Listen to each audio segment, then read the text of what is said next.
सुभाष चंद्र बोस का 20 सूत्रीय कार्यक्रम लागू कर दें, 20 साल तक लोगों को काम करने की आदत डाल दें। जो बच्चे उस 20 साल के पीरियड में पैदा होंगे वो पूरे देशभक्त होंगे और वो काम करने की उनकी आदत पड़ जाएगी। और जो 20 से 40 जाएंगे वो डंडे के जोर से सीधे होकर चलेंगे। 40 वाले 60 के बाद जरूरत नहीं है। यहाँ शक्ति की जरूरत है देश में। अभी कोई काम नहीं कर रहा है। आपको सामने सारा मेरे से क्या पूछ रहे हो, कौन काम?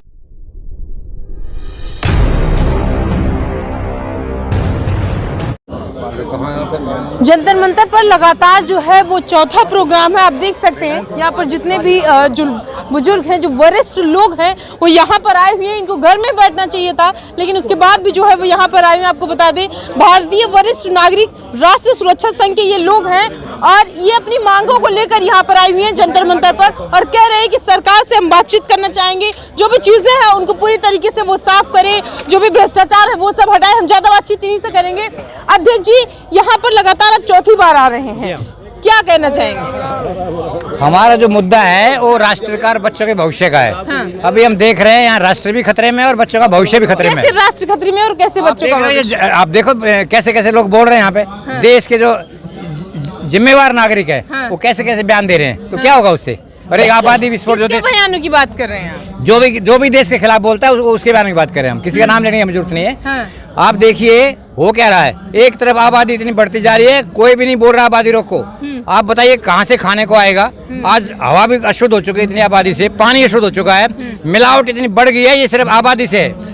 उग्रवाद झगड़े फिसाद क्यों हो रहे हैं? आबादी से हो रहे हैं। अगर आपके पास एक बच्चा होगा तो आप उसको लड़ाई भेजोगे बाहर जाने के लिए, आप अपने पास रखोगे। अगर आपके 10 मांगोगे तो आप सोचोगे कोई इधर निकले कोई उधर निकले, जाओ मरो कटो। कौन जिम्मेदार? जो ज्यादा बच्चे पैदा करता है वो जिम्मेवार है, जो ज्यादा कर रहा है। अच्छा, उसके बाद भी लगातार अगर हम लिस्ट देख रहे हैं तो बड़ी लिस्ट जो है लंबी होती जा रही है आपकी मांगों की, आपकी चीजों को सुनकर। लंबी नहीं है, वही लिस्ट से वही मांगे हमारी 8-10 मांगे वही हैं। क्या कितनी? आप उसका फोटो ले लो, वहाँ पे रखा हो सारा। अच्छा, आप कह रहे हैं कि जो भविष्य है, जो किसान हैं, जो गरीब हैं, उन सब की रक्षा नहीं हो पा रही है, तो क्या ये सीधा पहली बात तो रिक्शा कहाँ से होगी? जो एजुकेशन सिस्टम वो टोटली गलत है। हमारा एजुकेशन सिस्टम गलत है। सरकार कह रही है कि हमने बहुत अच्छा कर, पता नहीं क्या, हमें नहीं मालूम, पर जो हम बताना चाह रहे हैं सिस्टम होना चाहिए 9वीं और 10वीं क्लास में हर बच्चे को, चाहे वो गरीब का हो चाहे अमीर का हो, चाहे किसी कहीं से बिलोंग करता हो, उनको एक जो ट्रेनिंग होनी चाहिए एक पर्टिकुलर सब्जेक्ट की, ताकि ट्रेंड जो हम बच्चे हों और उनको एक डिप्लोमा मिले 6 महीने की ट्रेनिंग के बाद, ताकि बच्चे अपने काम कर सकें। उनको नौकरी के लिए नहीं भागना पड़ेगा, जो आगे पढ़ना चाहिए पढ़ सकते हैं। आपके कहने का मतलब है कि जो 5-6 सब्जेक्ट होते हैं उन सबको हटा के कर दिया? नहीं, आप उनको पढ़ाइए और उसमें ये बोलिए ना टेक्निकल एजुकेशन शिक्षा लाओ ना उसमें। खाली अक्षर ज्ञान देने से क्या फायदा है? खाली अक्षर ज्ञान देने से कोई फायदा नहीं है। आप उसमें टेक्निकल चीज सिखाओ ना उनमें, ताकि 9वीं 10वीं उनको बच्चों को ट्रेंड कर दो। अगर मान ले कोई कारपेंटर है तो वहाँ पर बिल्कुल परफेक्ट होकर निकले, टीवी इंजीनियर तो परफेक्ट होकर निकले, स्कूटर इंजीनियर तो मतलब हर चीज परफेक्ट निकले। आजकल क्या हो रहा है, अनक्वालिफाइड लोग काम कर रहे हैं। मान लीजिए मैं एक सिंपल सी बात बता रहा हूँ, मैंने एक दरवाजा बनवाना है, मेरे दरवाजे के नीचे से कॉकरोच आ रहे हैं। मैंने एक कारीगर को पकड़ लिया, जहाँ से मिल जाते हैं बंदे आजकल, उसने आया, उसने दरवाजा 1 इंच नीचे से ज्यादा काट दिया, तो वो तो गरीब आदमी है, वो तो दूसरा दरवाजा लाएगा नहीं। मैंने दूसरा दरवाजा और खरीदा और लकड़ खरीदा, तो दोबारा जो लकड़ खरीद रहा हूँ देश का नुकसान है और मैं दोबारा पैसे दे रहा हूँ, मेरा नुकसान है।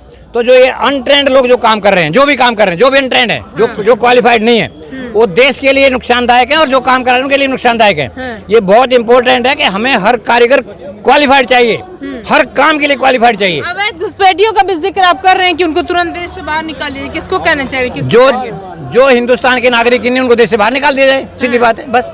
तो क्या ये जो बड़े बड़े एक्टर हैं और ऐसे सब के लोग सीमा को तो नहीं कह रहे हैं आप? कौन सीमा? हम सीमा को नहीं जानते। अरे हम सीमा को नहीं जानते किसी को, हम किसी का नाम नहीं ले रहे। सीमा इधर इंडिया में आ कैसे गई? अच्छा, इंडिया में कैसे आ गई?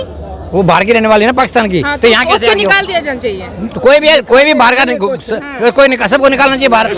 जो भी हिंदुस्तानी नहीं है, जो हिंदुस्तान के संविधान में विश्वास नहीं करता, वो जो हिंदुस्तान में रहने का हक ही नहीं है उसको। हिंदुस्तान का भी है, तब भी अगर विश्वास नहीं करता निकाल देना चाहिए।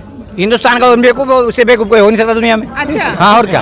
ठीक है, जो हिंदुस्तान का नहीं वो मेंटली कमी है, दिमाग की कमी उसको। हाँ, बिल्कुल मेंटली डिस्टर्ब है उसका।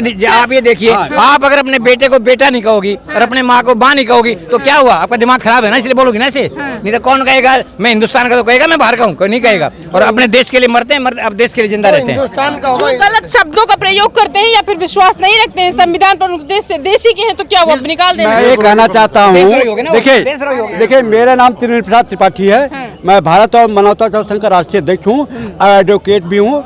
और हम लोग जो है वकील साहब कैसे निकाल देना चाहिए, क्यों निकाल? एक देखिए, संविधान सर्वोपरि है देश का, और संविधान को जो नहीं मानता वो देशद्रोही है। ये नेता कोई भी देश संविधान को नहीं मानते हैं, ये देशद्रोही हैं। और बता दे, मैं आपको बताना चाहता हूँ कि ये संविधान में पार्टी नहीं है, चुनाव चिन्ह नहीं रह सकता। ये 75 साल की सरकार असंवैधानिक है। ये देश की बॉर्डर, मैं कहना चाहता हूँ, मैं एक नारा दूंगा कि ताज बदल दो, तख्त बदल दो, बेईमानों का राज बदल दो। ये मैं कहना चाहता हूँ। देखिए, आज जो है संविधान को नहीं मानते, जो संविधान को नहीं मानता वो देशद्रोही है।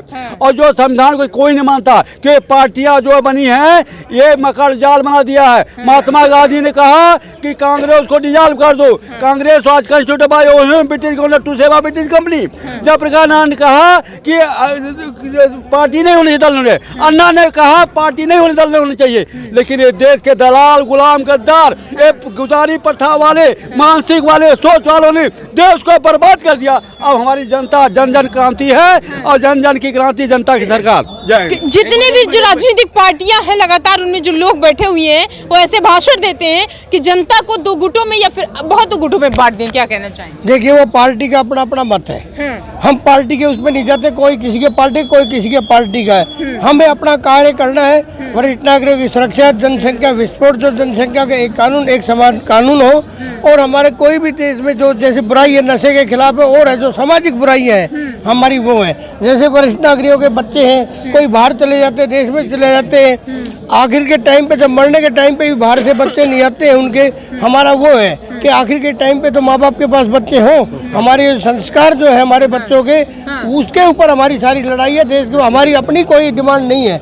हमारी सामाजिक जो बुराई है उनके खिलाफ लड़ाई है हमारी, कि भाई वरिष्ठ नागरिकों का भाई वृद्धाश्रम में ना भेजे बच्चे, उनकी सेवा करें।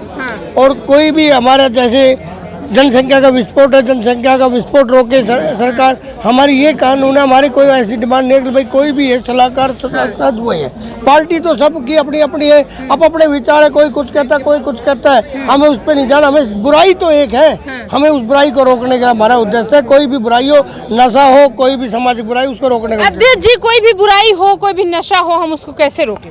देखिए सर, अगर गवर्नमेंट सिर्फ एक काम कर दे, इनकी सबकी प्रॉपर्टी चेक करा दे, जितने भी नेता घूम रहे हैं जो देश के खिलाफ बोल रहे हैं, और जिसके पास जो जवाब ना दे उसकी पूरी प्रॉपर्टी कुड़क कर दे।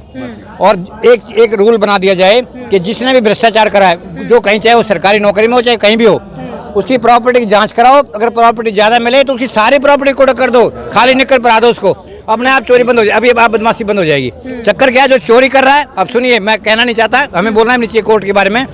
एक आदमी ने बिजली की चोरी करी 1.5 लाख रुपए की। कोर्ट कहता है कि भाई 1.5 करोड़ की। कोर्ट कहता है भाई जमा करा दो, आप पैसे जमा करा दो, आपको जुर्माना कर रहे हैं 50,000 का। अगर 50,000 भी आप नहीं दे सकते तो 6 महीने की जेल बढ़ा दो। ये कोई तरीका है क्या? अरे कम से कम वो पूरी रिकवरी कराओ और ब्याज समेत कराओ, और फिर ऊपर उसकी पेनल्टी लगाओ, तब होगा न्याय देश में। ऐसे न्याय नहीं हो सकता। ये कोई न्याय थोड़ी है। यहाँ तो ऐसा है कि यहाँ तो जिसकी लाठी उसकी बहस हो रहा है। अच्छा, क्या कोर्ट भी ऐसे ही चल रहा है किसी की? देखो, ये हो रहा है कोर्ट में, क्या नहीं हो रहा? कोई छुपा हुआ है क्या कोर्ट का मामला? आप देख लीजिए कोर्ट क्या बोलते हैं। उन्हें जो भी कोर्ट जो सर्वोपरि है, जो वही कहेगा सर्वोपरि है, पर सर्वोपरि वो नहीं रहता ना, सर्वोपरि भाषण नहीं करता। अच्छा, अगर हम जिक्र करें वहाँ पर तीसरा, जरा डिमांड देखिए। एक बात देखिए ना, अगर कोर्ट ये कर दे कि फ्री में कहाँ से आएगा अभी सामान बेच देने के लिए, सब पार्टियां फ्री में पानी, फ्री बिजली, फ्री ये, फ्री वो, फ्री जहाज देंगे। भाई फ्री कहाँ से आएगा? पाकिस्तान से आएगा, चाइना से आएगा, अमेरिका से आएगा। फ्री का चक्कर सुप्रीम कोर्ट बंद कर सकता है ना। जो फ्री देता है सुप्रीम कोर्ट अपना अध्यादेश अगर गवर्नमेंट लाती है, सुप्रीम कोर्ट डिसीजन करते जो फ्री देगा उसकी पार्टी की मान्यता रद्द कर दे।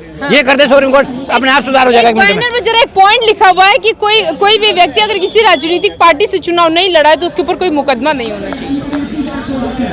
ये कहाँ लिखा है? लिखा हुआ है इसे ध्यान से पढ़िए, नहीं लिखा। हाँ, अच्छा, दूसरा, हाँ, ये नहीं लिखा। हम तो कहते हैं कि आज ऐसा हो रहा है कि लोग पार्टी में इलेक्शन लड़ने में जाते क्यों हैं? हाँ। इसलिए जाते हैं कि उनको कमाई करनी है। हाँ। एक अगर काउंसलर बनता है जी, वो तो जाते हैं तो कहते हैं कि हम सेवा करने जा रहे हैं। आपको दिख रहा है सेवा करने? आपको दिख रहा है सेवा कर रहे हैं? आप मुझे बताइए, एक काउंसलर जब बनता है उसकी प्रॉपर्टी क्या होती है, और उसके 5 साल बाद में कहाँ से कहाँ पहुँच जाती है, कहाँ से आगे प्रॉपर्टी हो? अच्छा, और अगर जिक्र करें तो लगातार पेंशन का जिक्र कर रहे हैं, क्या कहेंगे उस पर? देखिए अब इस बारे में पेंशन के बारे में मैं कोई कमेंट नहीं करना चाहता। जो करना चाहे वो करो। जो क्या कहेंगे पेंशन? बोलूं मैं? बोलिए। एक मिनट लिखिए जी। सबसे बड़ी बात है पार्लियामेंट, असेंबली, स्टेट। हाँ, एक मिनट। क्या कहना चाहेंगे पेंशन पे? पेंशन के बारे में ऐसा है कि जो भी एमपी या एमएलए या 3-3 बार 4-4 बार इलेक्शन लड़ लेते हैं, उनकी पेंशन 4-4 जगह से आती है।